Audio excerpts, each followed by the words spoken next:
Watoto ndio rasilimali muhimu kuliko zote katika nchi yote.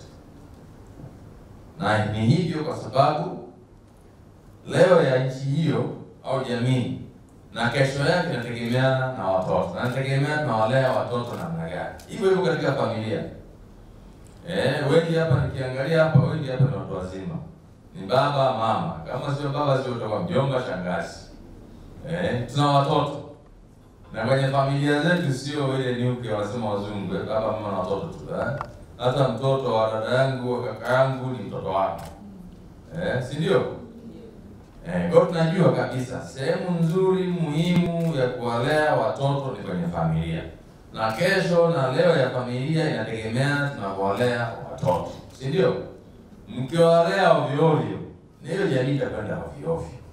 Mkiwatelekeza basi hivyo hivyo. Lakini kinyume chake, mkiwalea vizuri, mkawatunza vizuri, wakakuwa vizuri, basi unahakika pia na kesho ya jamii hiyo, ya familia hiyo na yeye itakwenda vizuri. Si ndio Lakini tunaelewa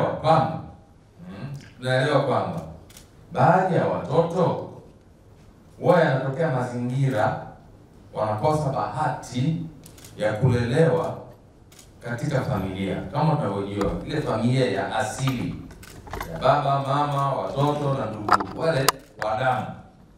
Tunajua hiyo, si ndio? Inawezekana wamekuwa yatima kwa sababu mbalimbali.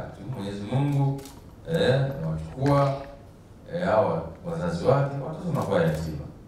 Lakini kwa sababu zingine baadhi ya watoto wanajikuta wanakaa mitaani, wanafanya kazi mitaani, wanakaa huko mitaani. Na wenyewe hao wana uhitaji maalum. Kuna baadhi ya watoto kwa ufupi. Ndio maana sasa kama nchi, kama jamii na ni utaratibu dunia nzima, tumekuja na utaratibu wa malezi ya kambo. Malezi ya kambo au malezi mnaita nini? Mbadala.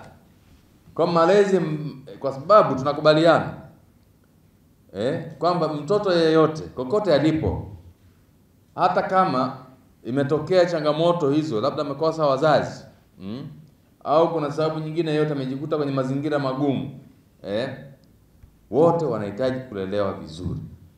Kwa hiyo kama jamii, kama nchi, tuna utaratibu wa malezi ya kambo. Tuna utaratibu wa malezi mbadala. Kwa sababu tunachotaka ni watoto wetu walelewe vizuri. Si tuko vizuri hapa? Sasa katika kazi hiyo, katika kufanya hiyo, tunachotaka hawa walezi wetu, hawa watu wetu wanaofanya kazi ya malezi mbadala, malezi ya kambo, waifanye sawa sawa.